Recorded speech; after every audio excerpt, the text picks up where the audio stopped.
you can choose your friends, but you can't choose family.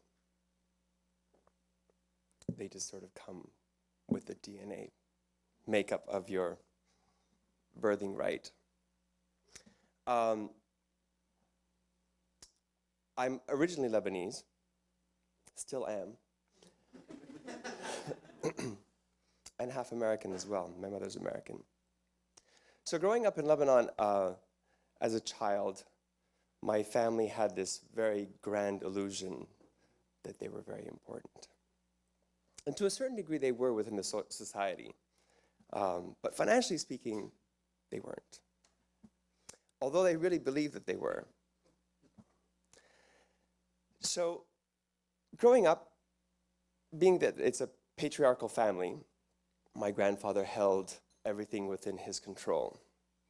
And his older brother passed away, which meant that the next heir, the eldest son, my grandfather, would then inherit everything that was under his brother's name, which turned out to be quite a bit of land. Lucky him. Not so lucky for us. So my grandfather, throughout his life, having retired quite early, sold land so that he could live and survive, and was quite generous with it when he wanted to be. No complaints, it certainly paid for my college. And in the course of this, many years that this went on, he eventually passed away, as did my father, who would have been next in line to have inherited this, whatever was left of these lands, which meant that it went on to my uncle, who was my father's younger brother. So my uncle, who is the biggest sufferer of illusions of grandeur in the entire family, was a huge player, race cars, gambling, the whole works. And his wife, who is a wonderful person as well, but also suffers greatly from illusions of grandeur. And as time went on, we eventually moved to the US for a number of reasons, and we became more and more Americanized, if you will, and less connected to what was our inheritance back in Lebanon. Until one day, my uncle calls. I have a deal. There's this guy, he's coming, and he wants to buy this lot of land, but I need your power of attorney. Oh, okay, sure, no problem. Where are you going to sell? It's going to be $30,000. We'll split it half, 50 for me, 50% for me, and 50% for you and my two brothers, meaning that we each get a third of that 50%. Great. So I travel to Lebanon, documents in hand. I go meet some shady notary public guy who claims that he's got this buyer's check in hand, ready to make this deal. And the check shows up from this piece of paper with a number written on it. And I'm thinking to myself, wait a minute, if I do the calculation right, there's about 10% missing out of here. My uncle says, oh, that's my commission. Okay. Great. I had no idea we were doing commissions between family. Turns out we are. So round one goes really well, minus the 10%. Few years go by, all of a sudden, mind you, he's not worked a day in his life. Not one. Few years go by, next thing we know, my brothers and I get another call. By this time, I'm living in the United States. I was living in Paris at the first transaction. And clearly he's getting desperate for cash. My grandmother's now passed away. He's moved into her apartment because he can't afford his own, and that hers was paid off. And we get another phone call. I have a buyer. It's unbelievable. This guy, he's coming out of da-da-da. Take this chance now. This is the moment. You have to do it. But I need $5,000 to transfer the deed from the government to the lawyer to me, because it's not really in our name. Question mark in my head. So my brothers and I get together, we start talking about this fervorously, because it's apparently quite a large amount of money. And we went back and forth and we tried to figure out what these lots of lands were, and we tried to figure out where they were established and who originally owned them, and the variety of stories that came up. Mind you, I also have to say that my uncle is ADD, OCD, any other sort of ADHD, you name it, it's all in there. He has a mind of, a fantastical mind. He's an amazing storyteller as well. And one who seems to have survived in this very high society with very little money, constantly being invited to dinners, he and his wife. And so when this new lot of land that came up that was supposedly going to be sold, that is not really in our names, but is supposedly in our names, and that monies were needed to be able to pay off a lawyer, to pay off some government official to transfer this into our names, you know, there's a lot of question marks that were floating around. So I decided, middle brother that I am, to go to Lebanon and negotiate this whole thing. Mind you, my Arabic by this point kind of sucks, big time. Because everything is written in what is basically, for us English speakers, imagine trying to read a 14th century English document. Very similar. So albeit that I do speak colloquial Arabic, classical Arabic is an entire different beast.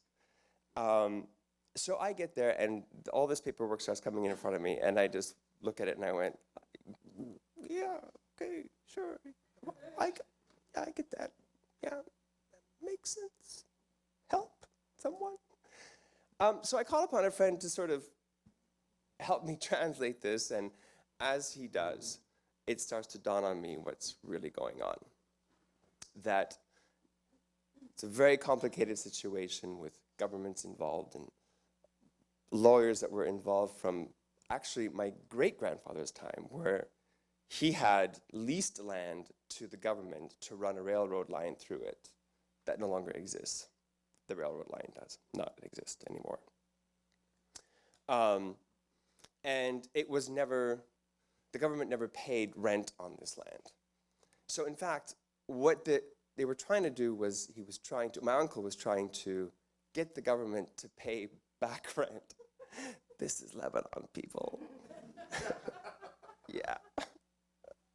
Good luck with that. I mean, the entire government is run by mafia practically anyway. If they don't kill a president in 6 months, they would within a year. It's just a given fact. If you're going to become president, it's a suicide mission. If you're prime minister, you're a little bit more lucky. You might last 3. Yeah, so, trying to get the government in Lebanon, which is basically a brotherhood of clans that all just reappoint their next kin to the position rather than really having people vote for them. Albeit we're supposed to vote for our parliament, but that never really happens. So the challenges were that, this is getting really scary for me. It was getting very, very complicated. My brother, my older brother, decided that I'm too busy, I can't deal with this. I know it's a lot of money, but you're doing great. I'm like, yeah, right, doing great. So while I'm actually living in this house, my grandmother's house, which I grew up in as well, we're a very close-knit family. Too close. Sunday dinners and the whole works. It dawned on me that, for example, I'd asked the housekeeper, when was the last time you were paid? Sir, they pay me when they can pay me, maybe 6 months. Now, Saba is her name, wonderful woman. She's about 5'2" and about as round as a beach ball, and just the kindest, sweetest, adorable, smiling, warm person. You just want to hug and cuddle her all the time.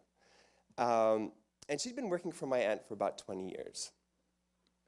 By now, probably 25 years. She's still there. And dear Saba survived working for my aunt and was not fired at any given point in time. So she was doing something right, because my aunt is one of those people who gets on the phone, wakes up, at about 8 a.m., 9 a.m., sits in bed till about 10, drinks coffee, has fresh squeezed orange juice brought to her, the illusions of grandeur. Then moves to the dining room for breakfast, where my uncle will eventually join her. They do sleep in the same bed still. Which is, I say that because in Lebanon, by the time the kids are all grown up and they left the house, they usually end up getting separate bedrooms. Parents do. And so, you know, her day starts with phone calls.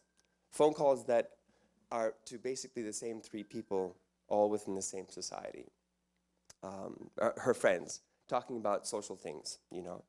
I did this and this and did this and da-da-da and so on and so forth. The same conversations every single morning with the same three people every single day. A lot of gossip. So we get to this situation where I'm just like, observing their lifestyle, and it's really dawning on me how completely gone they are, that there's just no hope for them whatsoever. They're in their 60s, going on the 70s. There's just no way that any of them's ever going to get a job, albeit she was trying to be my aunt was trying to be a real estate agent. And my uncle, during the course of these years of him struggling with financially, would say to me, don't worry, she's selling real estate.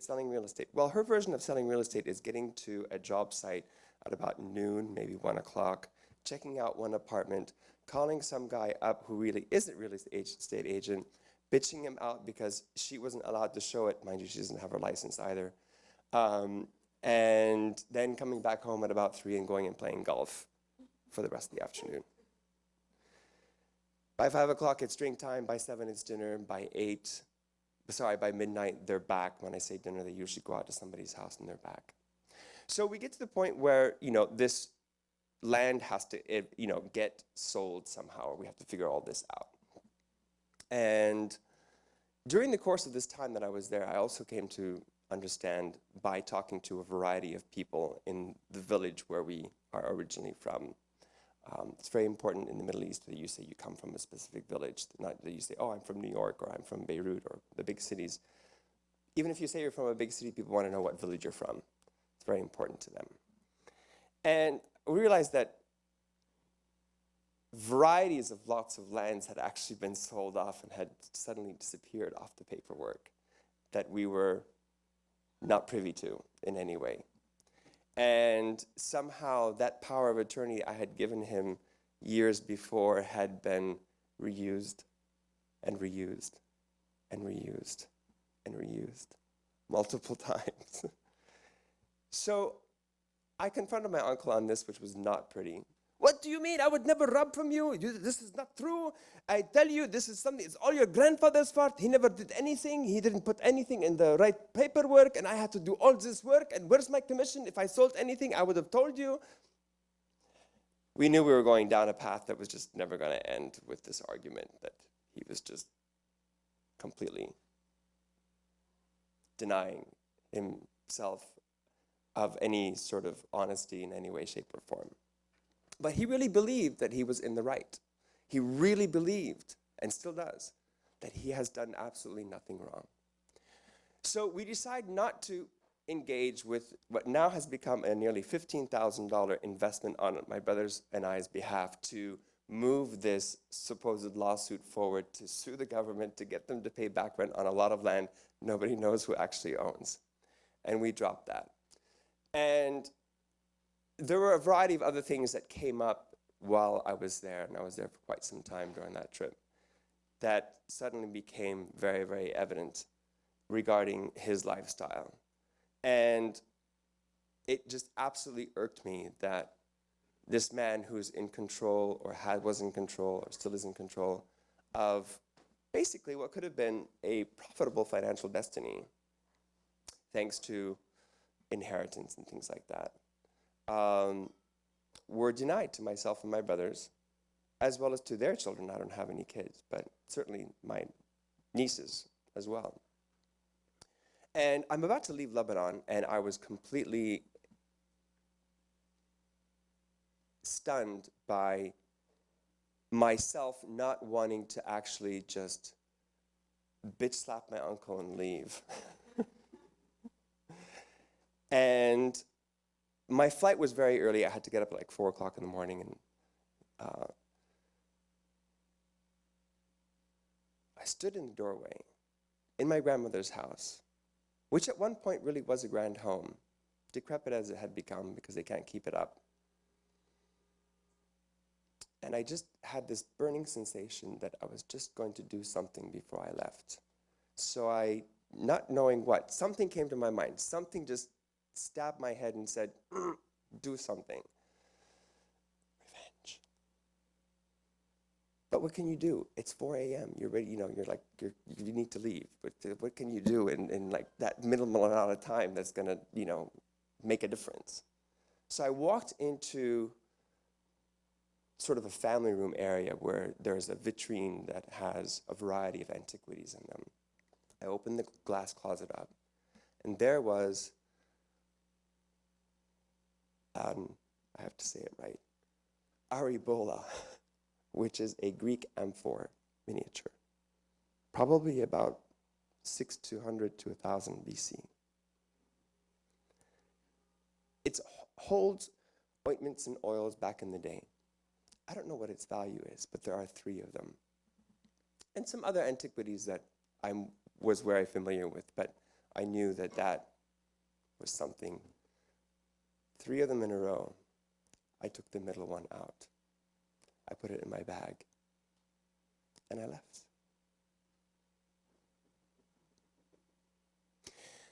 So to relieve my guilt of having done this, because even though I felt like I had done something to stick him, I gave it to my mother-in-law. This person right here, his mother, now has it. Knowing that eventually one day my mother-in-law may pass, hopefully it'll be a long time before that happens, and it'll eventually come back to me, sort of a re-inheritance by something that I actually stole. But what is most rewarding, although it doesn't have a real cause, is knowing that every single day that my aunt and uncle walk into that room, they're going to be like, where the fuck did that go? And I'm going to close with saying, I just hope the maid didn't get blamed for it. Thank you.